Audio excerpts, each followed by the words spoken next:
श्रीराम समर्थ. लोकांचे मन दुखवणे ही हिंसाच. ही जी सृष्टी भगवंताने उत्पन्न केली आहे, तिची नक्कल म्हणजे चित्रकला होय.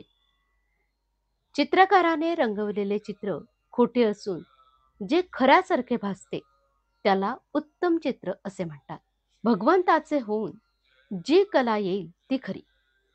भगवंताने आपल्याकडून जे करवून घेतले ती कला समजावी. जे कर्म भगवंताकडे न्यायला मदत करते ती कलाच होय. या कलेमध्ये मनाला गुंतविणे आणि उद्योगात राहणे ही भगवत सेवाच आहे. मन म्हणजे कल्पनांचे मूर्त स्वरूप. मन चंचल आहे तोपर्यंत देहाला सुद्धा स्वस्थता नाही. मनाची चलबिचल होते म्हणून अभ्यास करायला पाहिजे. मनाला शिक्षण देणे याचे नाव अभ्यास करणे. मनाची विश्रांती हीच खरी विश्रांती होय. सृष्टीमध्ये सर्व ठिकाणी वैचित्र्य आढळते. प्राण्यांच्या कितीतरी जाती आहेत. माणसे सुद्धा एकासारखे कुठे असतात, पण सर्वांमध्ये भगवंत मात्र सारखाच ओवलेला आहे. जगामध्ये प्राणी एकमेकाला मारक असून देखील कसे जगतात हे आपण पाहिले म्हणजे आश्चर्य वाटते.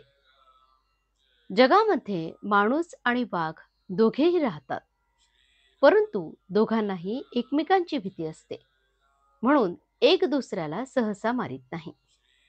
ज्याच्यामुळे दुसऱ्याच्या हिताचा घात होतो अशा कृती करणे हे हिंसेचे लक्षण समजावे.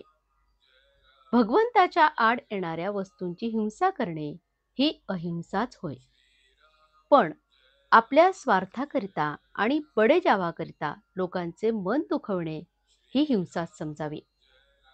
दुसऱ्याचे मन दुखवणे म्हणजे भगवंताचे मन दुखवणे होय. आपल्या मनात आलेली गोष्ट आपल्या हातून सुद्धा होत नाही, तर मग इतरांनी आपल्या मनासारखे वागावे असे म्हणणे हे काही बरोबर नाही. आपल्याकडे बायका चातुर्मासामध्ये नियम करतात. उदाहरणार्थ, रोज एक वात लावायची, उजव्या हाताने पाणी प्यायचे वगैरे. वास्तविक हे कसले नियम? तुम्ही एक वात लावली काय आणि दोन वाती लावल्या काय? शेवटी दिवा लावावा लागतोच. त्यापेक्षा मी कुणाचे अंतःकरण दुखविणार नाही असा नियम करावा. प्रथम 4 महिने करावा आणि मग वर्षभर पाळावा आणि नंतर जन्मभर ठेवावा.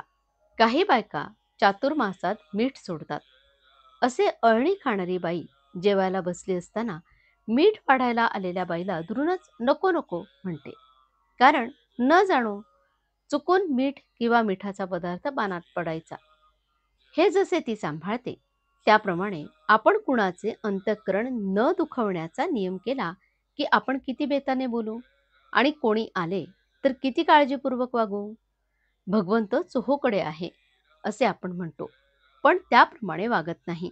याला काय करावे? भगवंताचे होऊन त्याच्या नामात राहावे हाच एक उत्तम मार्ग आहे.